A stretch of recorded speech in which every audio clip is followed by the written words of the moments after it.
रामनगरी अयोध्या में प्रेस वार्ता कर सपा नेता व पूर्व राज्य मंत्री पवन पांडे ने भाजपा की प्रदेश सरकार को घेरा। लखनऊ में पूर्व मुख्यमंत्री अखिलेश यादव की प्रेस वार्ता की। अयोध्या में सपा की सरकार आने पर टैक्स नहीं लगेगा। इस बात को पवन पांडे ने दोहराते हुए कहा कि सपा की सरकार बनने पर अयोध्या टैक्स फ्री हो जाएगी। भाजपा सरकार पर आरोप लगाते हुए पवन पांडे ने कहा कि भाजपा की सरकार में अयोध्या छली और ठगी महसूस कर रही है। अयोध्या में कहीं कोई विकास नहीं हुआ, कहीं कोई तरक्की नहीं हुई, कहीं कोई उद्यम नहीं है। भाजपा सरकार बताए कि नगर निगम घोषित होने के बाद कितने लोग आर्थिक रूप से संपन्न हुए, कितने बेरोजगारों को रोजगार मिला। कोरोना काल में अयोध्या का व्यापार चौपट हो गया है। अयोध्या में टैक्स के कारण व्यापारी भुखमरी के कगार पर हैं। भाजपा सरकार बताए कि नगर निगम ने ऐसी कौन सी सुविधा दी है जिस पर वो टैक्स वसूल कर रहा है।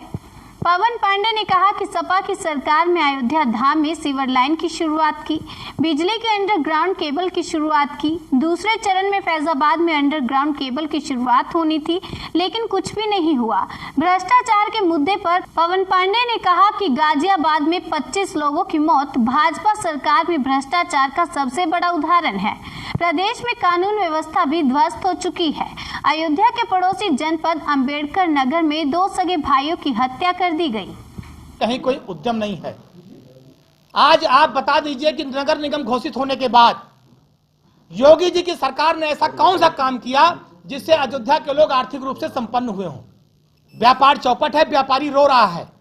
इनके ढेर सारे टैक्सों के कारण उसको भुखमरी के कगार पर है, कंगाली चरम सीमा पर है, हाथ में कटोरा है।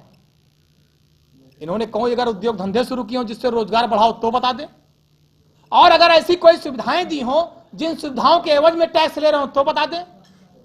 अयोध्या में समाजवादी पार्टी की सरकार में सीवर लाइन की शुरुआत हुई, फैजाबाद में आज 4 साल हो गया भाजपा सरकार के नहीं आ पाई। अंडरग्राउंड बिजली केबलिंग हमने कराया अयोध्या में, सेकंड फेज में फैजाबाद में होना था, आज तक नहीं आ पाया। ऐसा कौन सा काम इन्होंने किया कि इन्हें टैक्स दिया जाए, जब गरीब आदमी की जेब में 2 रुपए की व्यवस्था नहीं है। कोरोना काल में व्यापार चौपट हो गया, रोजी रोटी के लाले हैं और इनकी सरकार के अधिकारी में लूट में व्यस्त हैं। चारों तरफ लूट, भ्रष्टाचार, गुंडाराज चरम पर है। जो सरकार ये दावा कर रही थी कि ना भ्रष्टाचार ना गुंडाराज, आज उसका स्लोगन हो गया है गुंडाराज और भ्रष्टाचार। उसके बगैर इनकी सरकार अधूरी है। और भ्रष्टाचार का उदाहरण देखना हो तो अभी गाजियाबाद मुरादनगर में जिस तरह से 25 लोग मरे हैं, इससे बड़ा उदाहरण, इससे काला उदाहरण, इससे बड़ा भ्रष्टाचार का उदाहरण योगी सरकार के लिए दूसरा नहीं हो सकता। बहन बेटियां सुरक्षित नहीं, हत्या, डकैती, लूट, बलात्कार की बाढ़ है। कल अकबर अंबेडकर नगर में 2 भाई सगे मार दिए गए। कानून व्यवस्था ध्वस्त है।